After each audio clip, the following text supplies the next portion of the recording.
Hello വീട്ടമ്മാസ്. ഇന്ന് ഞാൻ വന്നിരിക്കുന്നത് വെട്ടി കേക്കിന്റെ റെസിപ്പി ആയിട്ടാണ് കേട്ടോ. അപ്പൊ നമുക്ക് ചായക്കടയിലൊക്കെ കിട്ടണ വെട്ടി കേക്കില്ലേ, അത് എളുപ്പത്തിൽ എങ്ങനെ വീട്ടിൽ ഉണ്ടാക്കാൻ പറ്റണമെന്ന് നോക്കാം. അതിനായി ഞാനിവിടെ ആദ്യം ഒരു അരിപ്പയിലേക്ക് മൈദ അരിച്ചെടുക്കാനായിട്ട് ഇട്ട് കൊടുത്തിട്ടുണ്ട്. 2 കപ്പ് മൈദ, 1 കപ്പ് റവ,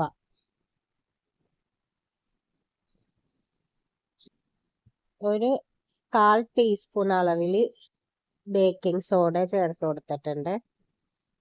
1/4 ടീസ്പൂണ് ഉപ്പ് കൂടെ ചേർത്ത് കൊടുത്തിട്ടുണ്ട് കേട്ടോ. ഇത് നല്ലപോലെ ഒന്ന് മിക്സ് ചെയ്തെടുക്കാം. മൈദയും റവയും കൂടെ അരിച്ചെടുക്കുമ്പോൾ നമുക്ക് ഇച്ചിരി വലിയ ഹോളുള്ള ടൈപ്പ് അരിപ്പ യൂസ് ചെയ്യണം കേട്ടോ, ഇല്ലെങ്കിൽ റവ അരിച്ച് കിട്ടാനായിട്ട് പാടായിരിക്കും. ഇനി ഒരു ജാറിലേക്ക് 1 കപ്പ് പഞ്ചസാര, ഞാൻ ഇവിടെ ഹാഫ് കപ്പിൽ 2 കപ്പാണ് ഇട്ട് കൊടുക്കണത്. 1 കപ്പ് പഞ്ചസാര, 2 മുട്ട പൊട്ടിച്ചൊഴിച്ചു കൊടുക്കാം കേട്ടോ.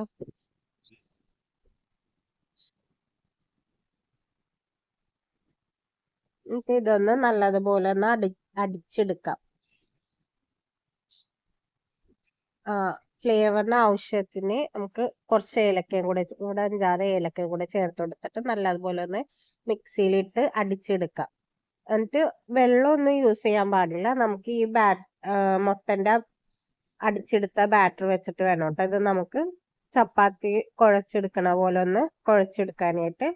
പിന്നെ ഇതിലേക്ക് ഒരല്പം ഫുഡ് കളർ ചേർത്ത് കൊടുക്കുന്നുണ്ട്. മഞ്ഞൾപ്പൊടി ചേർത്ത് കൊടുക്കരുത്, കളറിന് ഇട്ട് കൊടുക്കാൻ. നമ്മൾ ബേക്കിംഗ് സോഡ യൂസ് ചെയ്യണോണ്ട് മഞ്ഞൾപ്പൊടി ചേർത്ത് കൊടുത്തിട്ടുണ്ടെങ്കിൽ ഒരു റെഡ് ഷെയ്ഡ് വരും കേട്ടോ. അപ്പൊ അതുകൊണ്ടാണ് മഞ്ഞൾപ്പൊടി ചേർത്ത് കൊടുക്കരുത് എന്ന് പറഞ്ഞാൽ. കളറ് താല്പര്യം ഉണ്ടെങ്കിൽ ചേർത്ത് കൊടുത്താൽ മതി, ഇല്ലെങ്കിൽ കുഴപ്പമില്ല കേട്ടോ. ഫുഡ് കളറ് ചേർത്ത് കൊടുത്താൽ നമുക്ക് ആ കടയിൽ നിന്നൊക്കെ മേടിക്കുമ്പോൾ ഒരു യെല്ലോ കളറാണല്ലോ വെട്ടിയൊക്കെ കിട്ടണം, ആ ഒരു കളറ് കിട്ടാൻ വേണ്ടിയാണ്. എന്നിട്ട് ഇത് നല്ലതുപോലെ ഒന്ന് മിക്സ് ചെയ്തിട്ട് നമ്മ ചപ്പാത്തിക്കൊക്കെ കുഴച്ചെടുക്കണ പോലെ ഒന്ന് കുഴച്ചെടുക്കാം.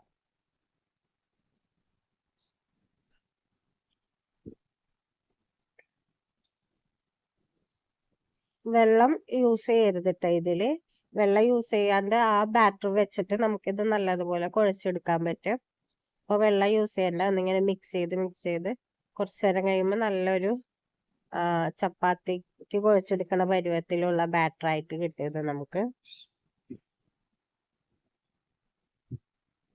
ഇനി ഇതിൽ കുറച്ച് ഓയിലൊന്ന് തേച്ച് കൊടുത്തിട്ട് ഇതൊന്ന് കുറച്ച് നേരം റെസ്റ്റ് ചെയ്യാൻ വെക്കാം. ഇതിപ്പോ ഒരു 10 മിനിറ്റോളം റെസ്റ്റ് ചെയ്യാൻ വെച്ചിട്ടുണ്ട്. അപ്പോൾ 10 മിനിറ്റ് കഴിഞ്ഞതിന് ശേഷം ഇത് നമുക്കൊന്ന് പരത്തി കട്ട് ചെയ്തെടുക്കണം കേട്ടോ.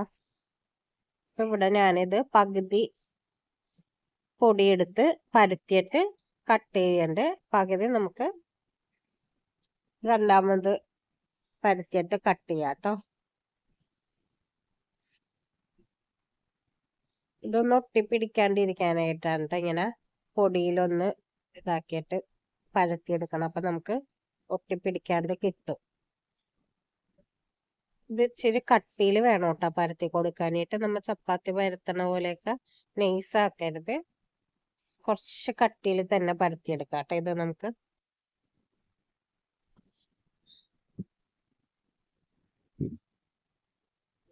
ഈ ഒരു കട്ടിയിൽ വേണം കേട്ടോ പരത്തിയെടുക്കാനായിട്ട്. ഇത് നമുക്ക് ഇനി കട്ട് ചെയ്തെടുക്കാം. നമുക്ക് വെട്ട് കേക്കിന്റെ ഷേപ്പിലേക്ക്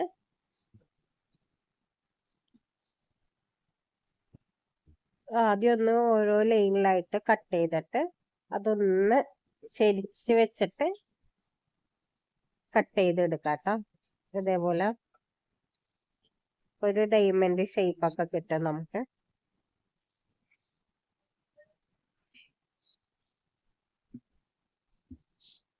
ഇനി നമുക്ക് ഓരോ പീസ് എടുത്തിട്ട് ഇതിലേക്ക് ഒരു ക്രോസ് ആയിട്ട് കട്ട് ചെയ്ത് കൊടുക്കാം. ഇതേപോലെ ഓരോ പീസും ക്രോസ് ചെയ്തിട്ട് കട്ട് ചെയ്തിട്ട് പ്ലേറ്റിലേക്ക് മാറ്റി വെക്കാം നമുക്ക്.